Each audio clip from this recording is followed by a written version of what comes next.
I've just been watching breaking news, and the news is that now the president has declined to sign the Finance Bill 2024 and hopes that the demonstrations and the street protests we have been witnessing will relent.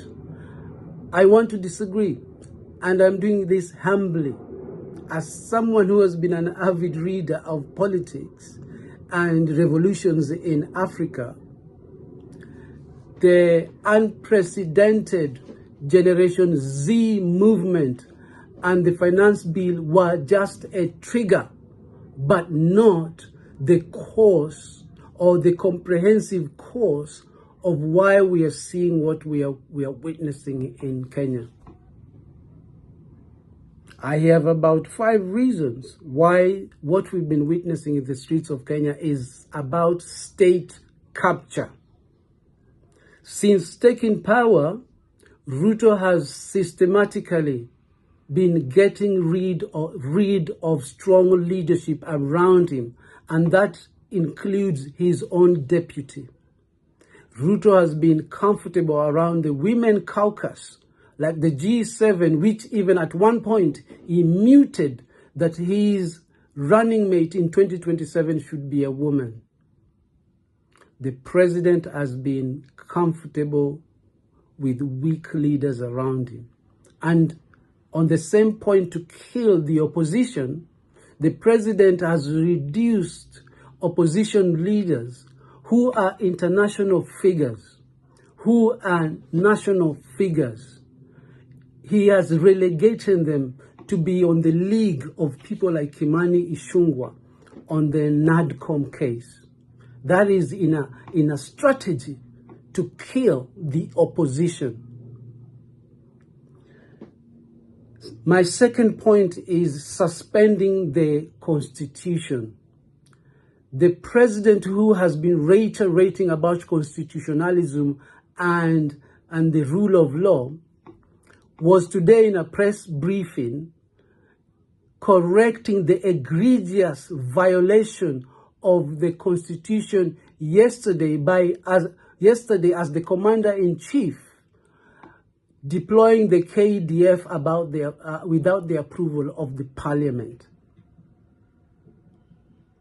This is the same president that you and all remember threatens people to follow the due process of court in the nuance that the international community, with the nuance that the international community cannot understand of mambo ni mangapi, mambo ni matatu. In that violation yesterday, unfortunately, is the violation with which the president could see himself returning to the ICC.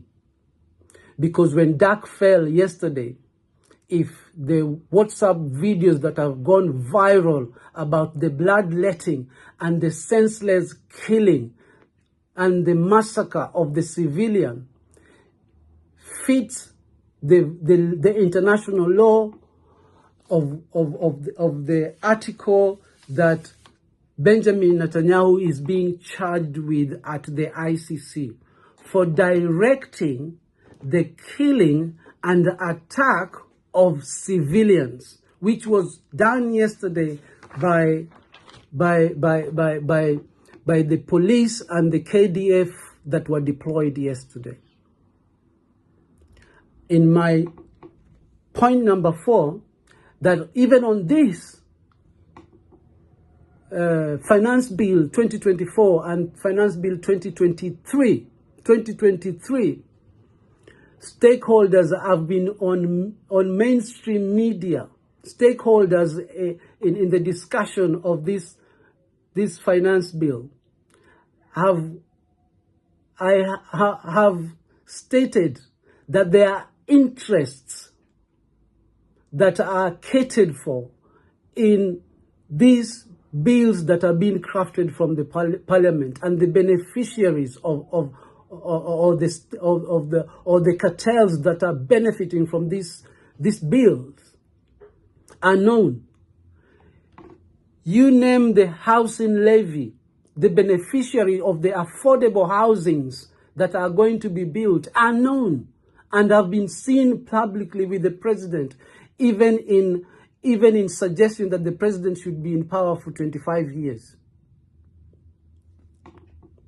In the edible oil deal, in the fertilizer deal, all the trails and the tracks leads to one direction on the cartels that are beneficiaries of these bills that are being signed.